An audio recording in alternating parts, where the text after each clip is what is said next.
bagian. Yang bagian cair itu namanya supernatan, bagian padatnya yang di bawah yang mengendap itu namanya pelet.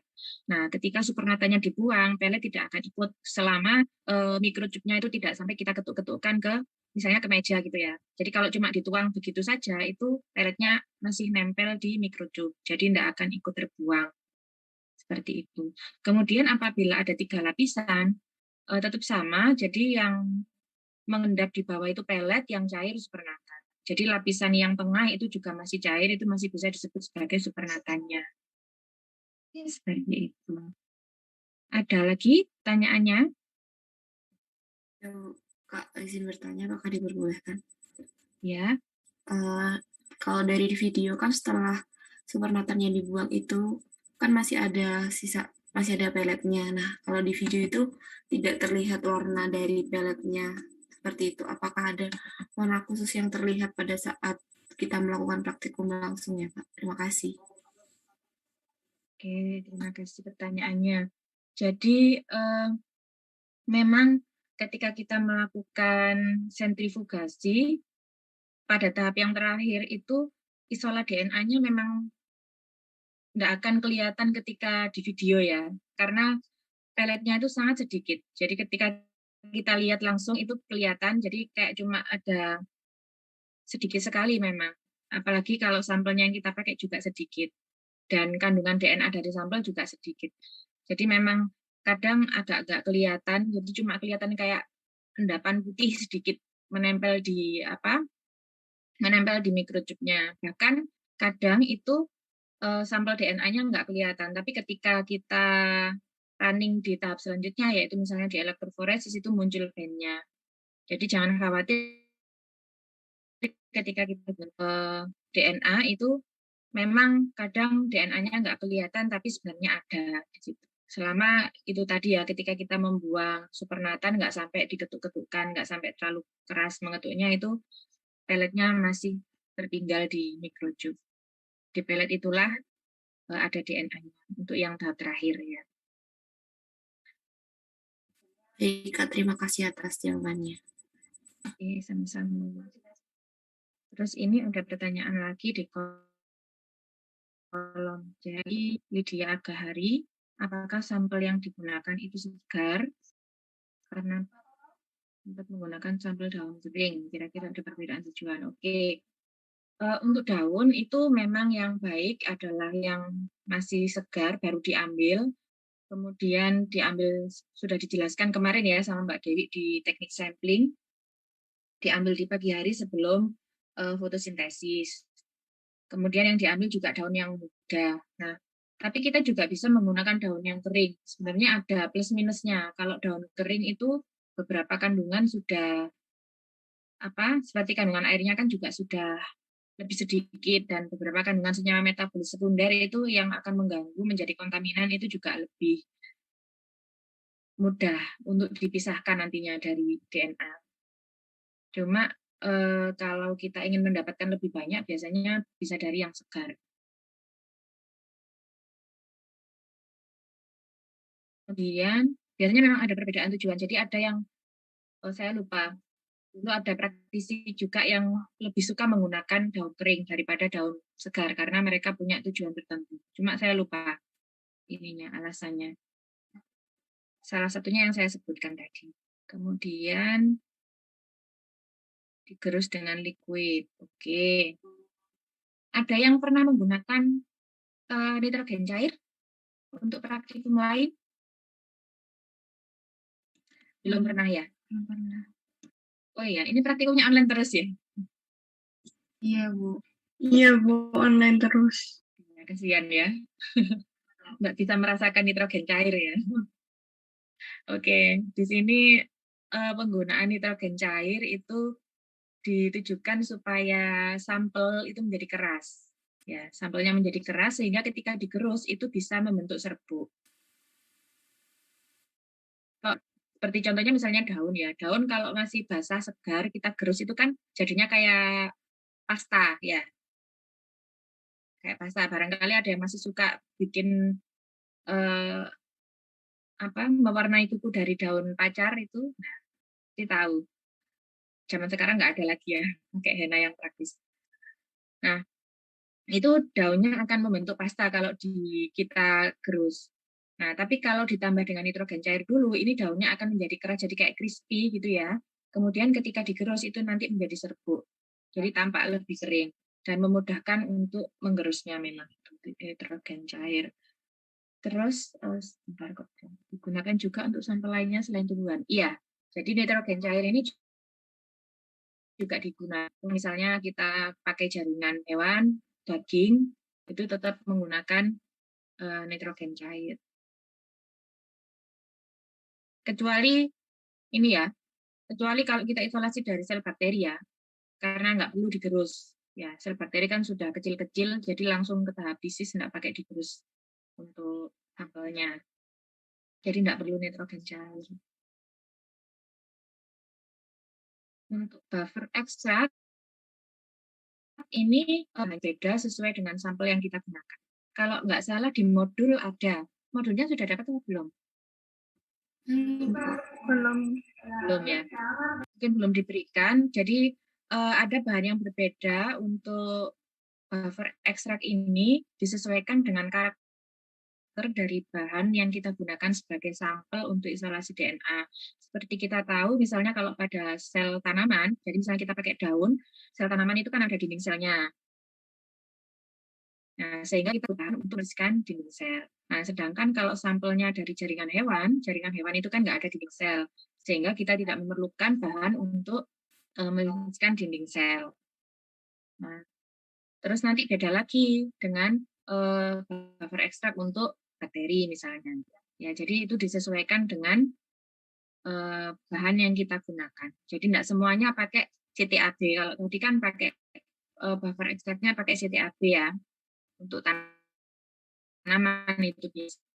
Terus ada pertanyaan lagi dari Nisa Sabila. Durasi sampel apakah ada minimalnya? Lalu untuk PCR sendiri terdapat fenol? Oke. Vortexnya sesuai dengan, ini biasanya 5 menitan. Kemudian,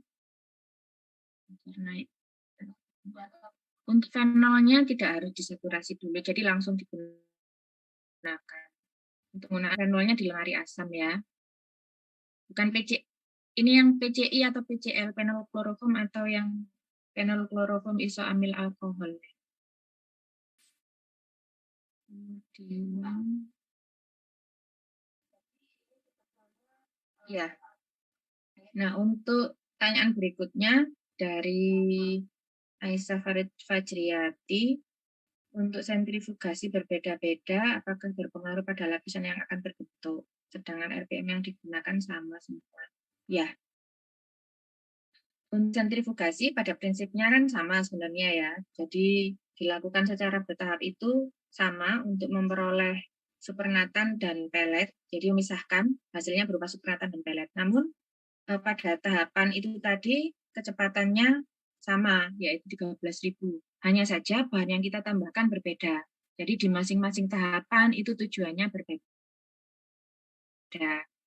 Yang pertama tentunya kita memisahkan komponen yang mengandung DNA dari debris sel, di mana ukurannya kemarin juga sudah dijelaskan ya, ini debris sel itu berukuran yang lebih besar daripada DNA sehingga dia akan mengendap terlebih dahulu. Itu pada sentrifuge yang pertama. Kemudian kita juga perlu memisahkan dari kontaminan lain seperti protein dan RNA. Sehingga pada tahap yang terakhir itu yang terakhir tinggal DNA-nya saja yang ada di dalam pelet, itu yang nantinya kita simpan. Jadi kecepatan ini memang sama, namun bahan yang ditambahkan berbeda sehingga punya tujuan yang berbeda-beda. Terus homogena diinkubasi. Oke, dalam melaksanakan suatu metode kan tentunya kita juga mengacu dari referensi sebelumnya ya. Inkubasi itu tujuannya untuk mengoptimalkan proses yang terjadi di situ. Kalau yang tadi itu inkubasinya kan setelah ditambahkan buffer ekstrak, berarti supaya proses ekstraksinya itu berjalan secara optimal. Kalau kurang dari 30 menit, ya memang masih bisa terjadi proses ekstraksi, namun bisa jadi ada komponen dari sel yang lain yang belum lisis secara optimal. Jadi ya lebih baik ya kita gunakan sesuai dengan referensi yang sudah terbukti hasilnya menunjukkan hasil yang baik.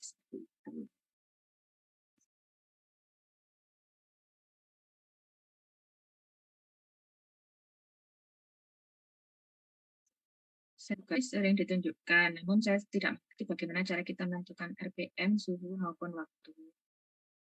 Nah, untuk sentrifugasi ini pun juga kita tidak perlu menentukan sendiri karena dari referensi itu sudah banyak. Kalau terkait RPM-nya itu memang biasanya sudah ada, jadi perpaduan antara waktu dengan kecepatan itu tujuannya untuk mengendapkan apanya dulu, itu sudah banyak referensinya, hanya tinggal suhu, kita pakai suhu ratusan itu sesuai dengan sampel yang mau kita pisahkan. Jadi kalau kita mau seperti isolasi DNA ini kan kita perlu menjaga suhunya tetap rendah supaya DNA-nya nggak rusak. Jadi untuk menjaga kualitas DNA. Nanti kalau suhunya tinggi, DNA-nya bisa rusak. Sehingga penggunaan suhu di situ ya disesuaikan dengan apa kita bekerja.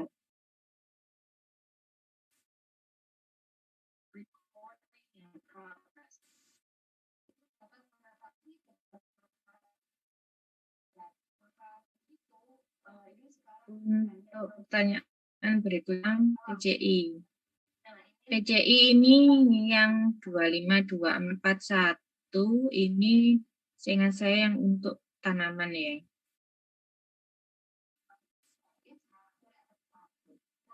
Nanti bisa minta ini ya, minta apa namanya? Modul ya. Atau download materi modul ini ada kok di Google. Nanti bisa diambil. Kalau PCI itu biasanya untuk tanaman dengan perbandingan itu sepertinya jawabannya juga sama karena dari referensi ya, dari referensi sudah bagus dengan perbandingan itu ya, jadi kita pakai perbandingan itu saja.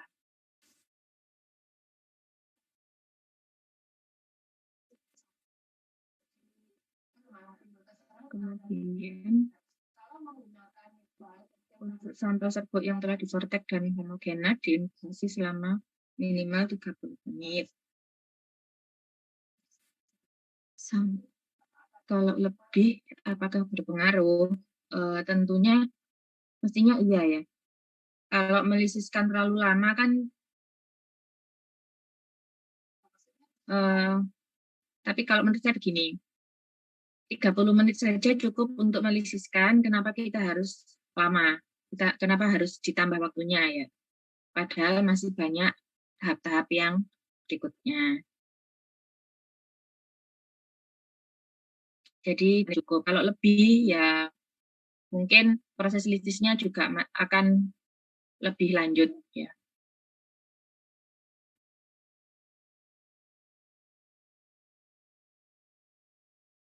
Kemudian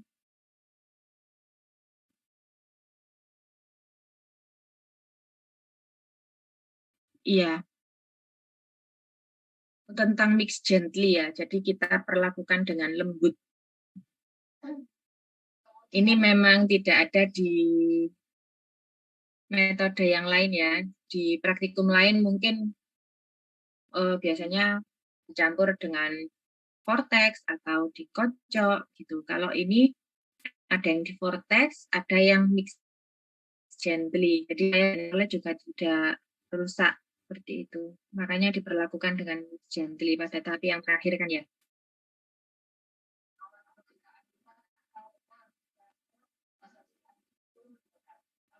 Oh, ini sudah yang tadi.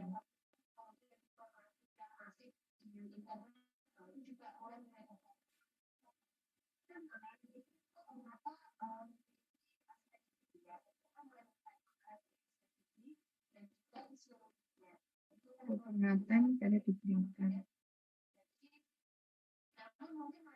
Oke.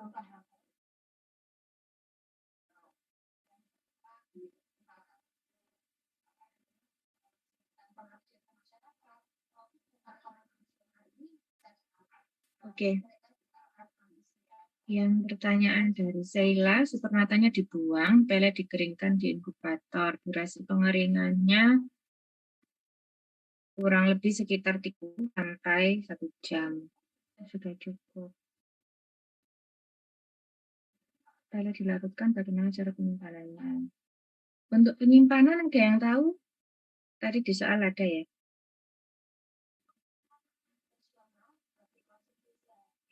Buffer TE pH 7,6 itu kan untuk penyimpanan isolat DNA ya. Kalau langsung digunakan ya tidak perlu disimpan dulu, tapi kalau kita gunakan dalam jangka waktu yang panjang, kita simpan di suhu minus 20 derajat Celcius. Tadi benar nggak jawabannya? Beri tes.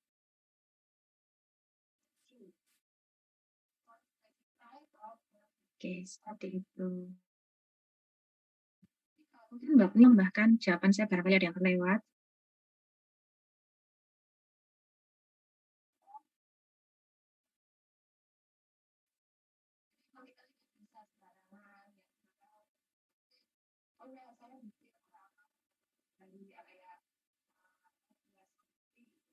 Ada yang ditanyakan lagi?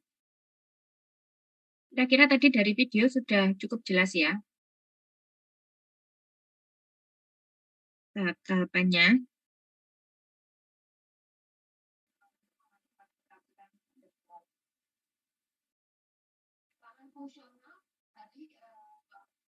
Oke, kalau lebih dari 1 jam ya, kalau terlalu lama di suhu tersebut, khawatirnya DNA-nya juga nanti rusak ya.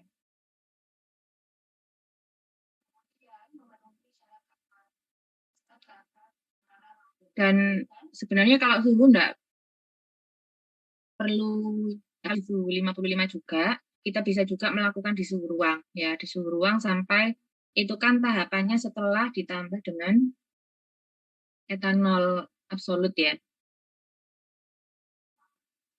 Sorry, setelah ditambah etanol 70% ya yang dikeringkan itu bisa juga kita taruh di suhu ruang dengan posisi microchipnya terbuka, kemudian kita balik. Jadi supaya etanolnya menguap, kalau sudah menguap, baru kita tambahkan buffer TE. Jadi nggak harus di suhu 55, bisa juga di suhu.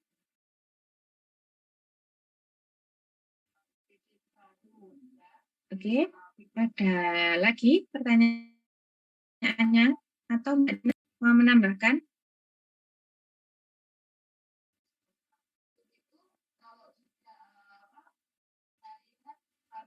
Permisi, Bu. Iya. Ya, saya Maureen Ardina izin bertanya, Bu. Saya masih kurang mengerti untuk di video dijelaskan kalau supernatan telah dipindah ke mikrotub, salah satunya ditambahkan amonium asetat 0,1 volume dan etanol dingin 2,5 kali volume. Nah, volume di sini itu apakah dari volume supernatan atau perbandingan antara amonium asetat dan etanol dinginnya, Bu? Oke, itu dari volume supernatan yang kita peroleh. Jadi ketika kita melakukan isolasi DNA itu antara satu sampel dengan sampel yang lain belum tentu memperoleh volume supernatan yang sama. Sehingga di situ kita perlu melihat supernatan yang kita peroleh berapa. Misalnya dapat 500 mikrolit, maka ya nanti kita menambahkan sesuai dengan volume yang kita peroleh. Jadi dari sampel yang sama misalnya, sama-sama daun saja. Satunya daun padi, satunya daun cabai. Sama-sama 0,5 miligram. Ya, sama-sama 5 miligram sampelnya. Tapi supernatan yang kita peroleh itu belum tentu sama. Karena komposisi dari kedua daun tersebut kan tentunya juga. Oke. Jadi volume yang kita tambahkan itu sesuai dengan volume supernatan yang kita peroleh. Seperti itu. Silahkan yang lainnya. Mohon maaf, Bu, apakah boleh bertanya kembali? Silakan. Ya, sebenarnya terima kasih Bu jawabannya. Kalau begitu, apakah berarti setelah mendapatkan supernatan itu ditimbang atau bagaimana ya Bu? Oh tidak, kalau ditimbang nanti jadi tidak aseptis ya. Karena melakukan isolasi DNA itu semua peralatannya harus disterilkan terlebih dahulu seperti yang sudah dijelaskan kemarin. Jadi kita ambil saja supernatannya pakai mikropipet. Ya, kita ambil, jangan sampai peletnya ikut. Memang nggak bisa terambil semuanya. Atau kalau mau supernatannya digunakan semua, ya kita pindahkan saja, kita tuang ke microchip yang baru nanti kita ukur berapa mili itu ya itu dapatnya, berapa mikrolit supernatan yang kita peroleh tersebut. Jadi itu kalau ditimbang kan agak ini ya bisa sih ditimbang, tapi kan di sini kita pakai satuan volume untuk penambahan larutannya. Jadi lebih enak ya kita ukur aja dengan mikropipet. Diambil berapa mikrolit begitu. Kemudian ya, ada pertanyaan lagi, ya. Terima kasih Bu. Ya sama-sama. Adakah yang perlu diperhatikan dalam isolasi DNA? Ada, ya.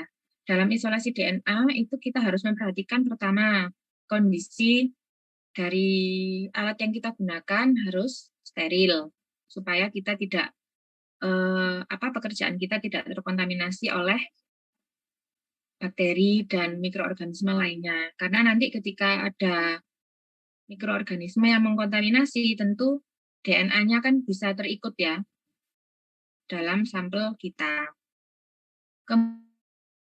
Kemudian selain aseptis itu tadi, jadi melakukan harus aseptis, kita juga harus dalam pipetting itu kita juga tangannya harus terampil.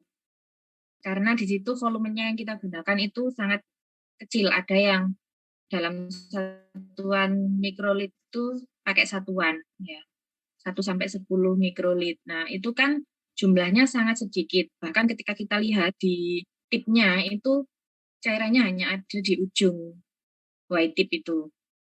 Sehingga kalau kita nggak teliti di situ, itu larutannya sudah terambil atau belum, itu nggak akan jelas jadinya nanti. Makanya harus teliti. Terus tekniknya untuk pipetting, berhubung ini teman-teman nggak bisa praktikum langsung ya, hanya bisa melihat teorinya pipetting bagaimana,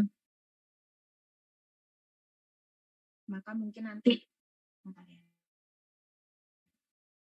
ketika ada kesempatan bisa mencoba-coba pakai mikropipet, kemudian untuk pipetting kemarin kan 1 mikroliter sama dengan 1 miligram, ya, seperti itu bisa dilatih supaya ketika kita memipet mengambil 5 mikrolit itu benar-benar 5 mikrolit, tidak kurang, tidak lebih. Karena ketika kita menggunakan volume yang tidak sesuai itu juga akan berpengaruh. Atau harusnya kita ambil 1 mikrolit ternyata di tipnya itu belum terambil.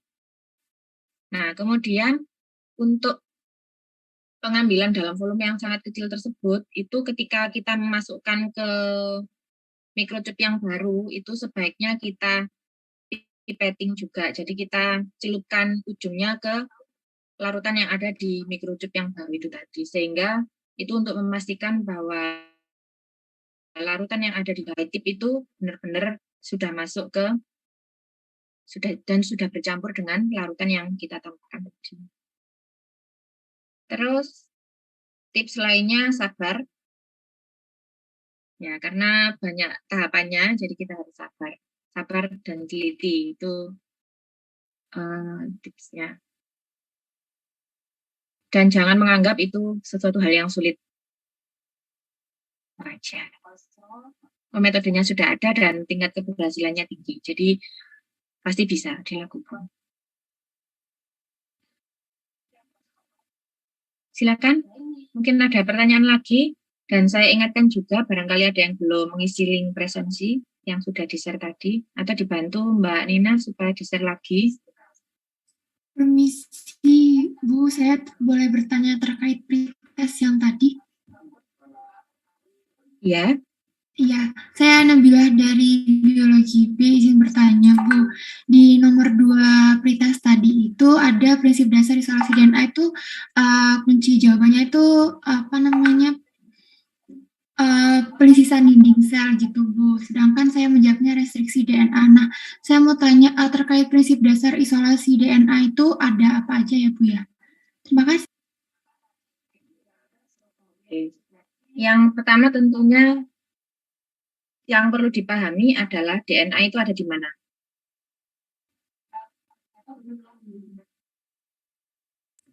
Ada yang tahu? DNA itu letaknya di mana? Di nukleus. Di nukleus. Oke, nukleus itu sama dengan inti sel. Berarti DNA itu ada di dalam sel. Ya. Oleh karena itu, tahap pertama kita harus melakukan pelisisan. Ya. Yang namanya ekstraksi tadi, ekstrak itu juga untuk melisiskan. Mengambil, yang melisiskan itu yang digerus itu tadi, dan kita ekstrak menggunakan buffer ekstrak. Itu yang pertama. Kemudian tahap kedua yaitu prinsip yang lain adalah pemisahan. Karena kita perlu memisahkan atau memurnikan DNA dari komponen sel yang lainnya. Seperti itu.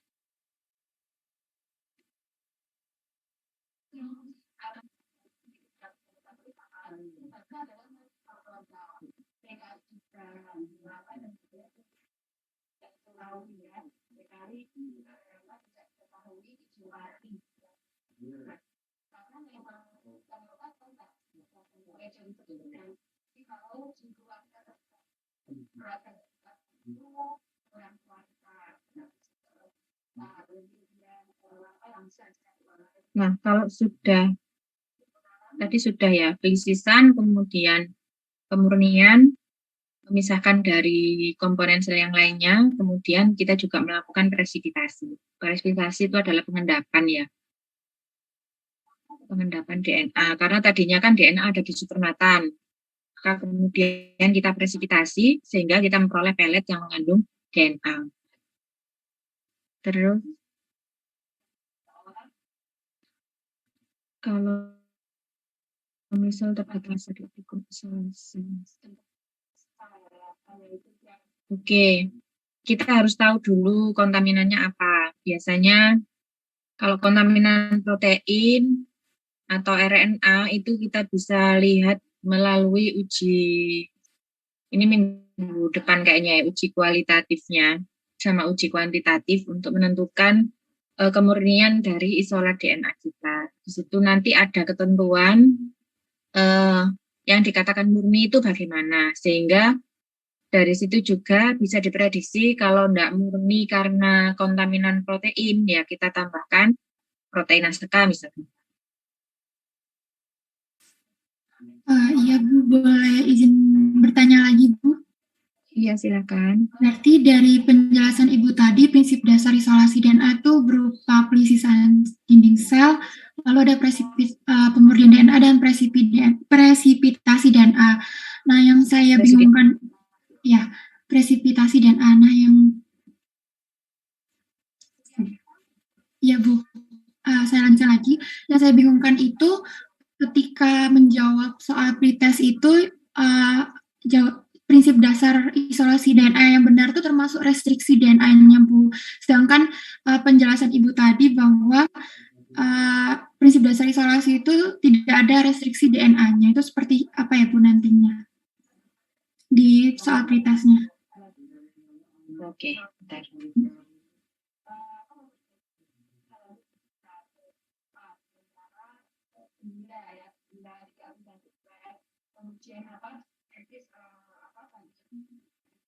Restriksi itu kan pemotongan ya. Pemotongan DNA. Jadi kalau dalam tahap isolasi itu kan kita masih memperoleh DNA utuh dari dalam sel. Kalau restriksi untuk tahap setelah kita memperoleh isolat, kita mau ngapain terhadap DNA-nya, mau digunakan untuk analisa RFLP, RAPD, kayak gitu. Itu nanti akan dijelaskan lebih lanjut di kuliahnya biasanya Bu Laras itu yang menjelaskan tentang restriksi. Tapi kalau dalam isolasi DNA itu kita tidak perlu menggunakan prinsip restriksi atau pemotongan. Kalau restriksi itu kita menggunakan enzim biasanya. Ya, kalau dalam isolasi DNA kita ambil DNA utuhnya aja, nggak perlu dipotong-potong dulu. Jadi pemotongan itu biasanya digunakan untuk analisis sesuai dengan kebutuhan. Baik Bu, berarti kunci jawabannya pretest nomor 2 itu salah ya Bu ya? Oh, kunci jawabannya. Nanti saya konfirm dulu ya. Ya Bu, terima kasih. Ya, oke. Terima kasih sudah diingat. Bu, mohon izin menyambung dari soal pretest, Bu. Ya. Oke, Bu. Untuk soal yang nomor terkait pemurnian DNA menggunakan senyawa kimia itu kan dari beberapa waktu yang lalu saya baca tentang hal tersebut itu juga yang saya baca beberapa waktu yang lalu itu di lekturnya Prof itu kan untuk zat kimianya itu kan yang termasuk itu kan fenol, kemudian fenol kloroform dan isoamil alkohol. Terus tadi itu di soal pretest itu kan saya kan jawabnya kan etanol ya Bu. Itu nah apakah sekarang itu tuh udah apakah etanol itu sekarang juga bisa digunakan untuk pemurnian DNA ya Bu, terima kasih. Atau kuncinya yang salah, terima kasih. Oke, tadi bacanya sudah benar apa belum? Pemurnian DNA, kalau soal pretestnya kan pemurnian DNA dapat digunakan beberapa zat kimia berikut ini, kecuali, ada kecualinya. Makanya di situ kunci jawabannya adalah etanol.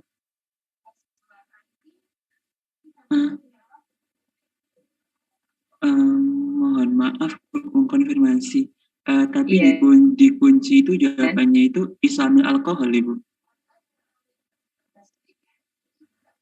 Oh. Sorry.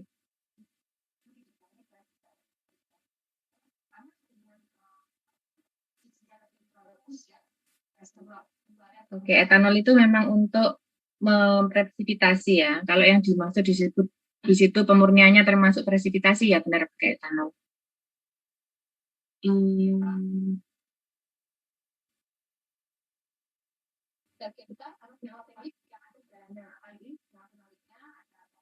Isoamil alkohol itu juga dipakai dalam campurannya PCI ya.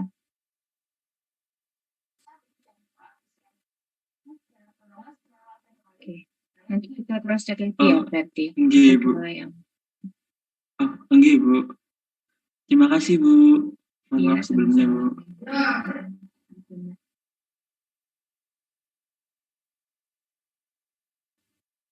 Oke, untuk tugasnya kemarin sudah dikumpulkan semua ya? Sudah, Bu. Mahasiswa zaman sekarang itu pinter-pinter bikin video biasanya.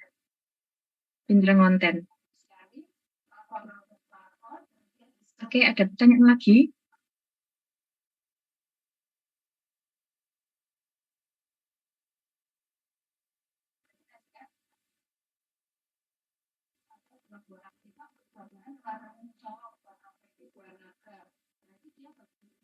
Kalau tidak ada, mungkin Mbak Nina bisa mengumumkan tugas untuk praktikum hari ini. Oh ya, siap Mbak. Jadi buat teman-teman praktikum biologi molekuler untuk tugasnya yang topik isolasi DNA juga sama kayak minggu lalu, yaitu membuat video sederhana terkait isolasi DNA sederhana ya. Jadi misalkan teman-teman bisa pakai isolasi DNA pisang gitu. Nanti prosesnya bisa menggunakan etanol absolut, untuk presentasinya bisa menggunakan metode salting out buat pengendapan DNA-nya. Jadi nanti sambil dijelaskan juga di videonya fungsi dari salting out itu bagaimana pada DNA, terus nanti fungsi alkohol etanol absolut pada saat presentasi itu seperti apa di videonya, dan ditunjukkan juga step by step-nya ya. Misalkan pisangnya ditumbuk dulu, fungsinya biar apa, kayak gitu. Oh, menggema ya? Sebentar. Sorry. Udah jelas belum? Masih gema kak. Masih gema kak. Gema suara aku.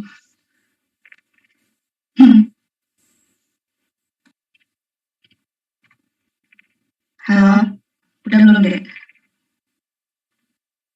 Masih ya? Kalau masih nggak apa-apa deh, lanjut aja ya. Ya, jadi kayak tadi membuat video isolasi DNA sederhana, bisa pakai buah-buahan atau sampel yang bisa kalian dapatkan itu nanti misalkan ditunjukkan step-stepnya gitu. Pertama misalnya ditumbuk, fungsinya buat apa, habis itu diberikan garam berkonsentrasi tinggi dengan metode salting out itu fungsinya buat apa, hasilnya bagaimana. Habis itu misalkan dipresentasi dengan etanol absolut, itu fungsinya buat apa dan nanti hasil akhirnya bagaimana.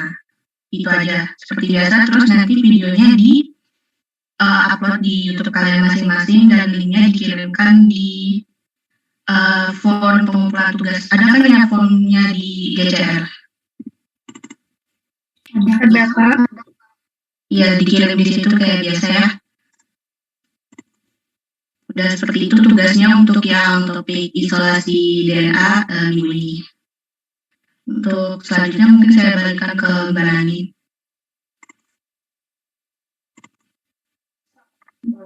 Oke, Mbak Nina, terima kasih. Bagaimana teman-teman? Kak, saya izin bertanya. Ya. Terkait dengan pemisahan DNA dan RNA, kalau yang minggu lalu dilakukan sama Profat itu bisa juga digunakan densitas gradien sentrifugasi. Nah, kira-kira apakah ada perbedaan dari menggunakan densitas gradien dan juga menggunakan senyawa sodium asetat? Terima kasih, Kak. Kalau perbedaan itu di metodenya ya, tapi kalau tujuannya sama sebenarnya untuk memisahkan.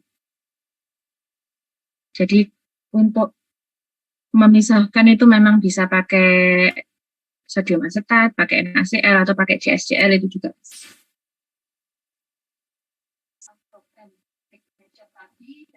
Baik Kak, izin feedback. Kalau misalnya tidak ada perbedaan, berarti untuk soal pretest nomor 8 itu seharusnya jawaban densitas gradien juga betul ya? Iya. Tapi saya menjawab densitas gradien salah. Soal nomor 8 ya. Iya.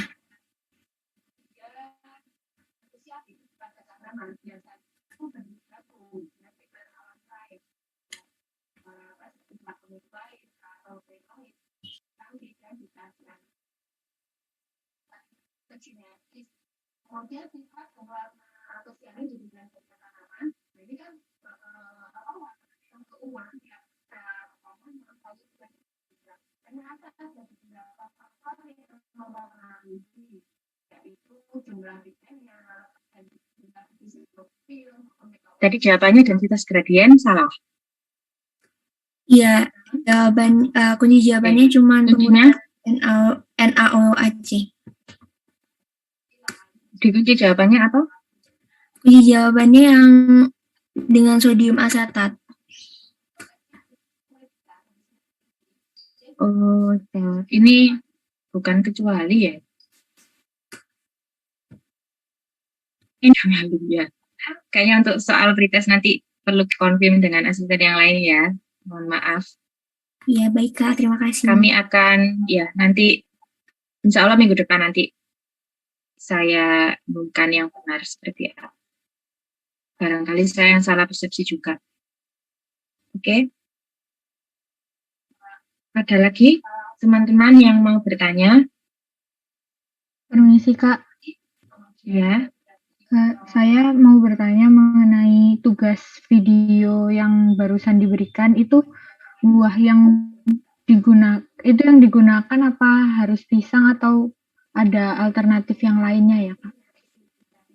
Oh ya, izin jawab ya untuk buah yang digunakan itu tadi saya bisa cuma buat contoh aja. Kalau teman-teman mau pakai buah yang lain juga bisa, tomat bisa pakai misalkan kayak kalau misalkan teman-teman bisa pakai blender itu bisa pakai apel atau segala macam itu bisa. Itu tadi saya contoh aja, kalau teman-teman mau yang lain silakan. Nggak harus bisa kok. Baik Kak, terima kasih. Sama-sama.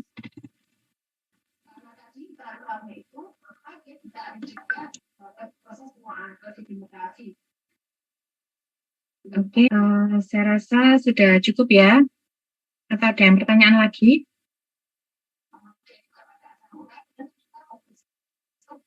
Oke, kalau sudah cukup, maka untuk pertemuan praktikum hari ini bisa kita akhiri.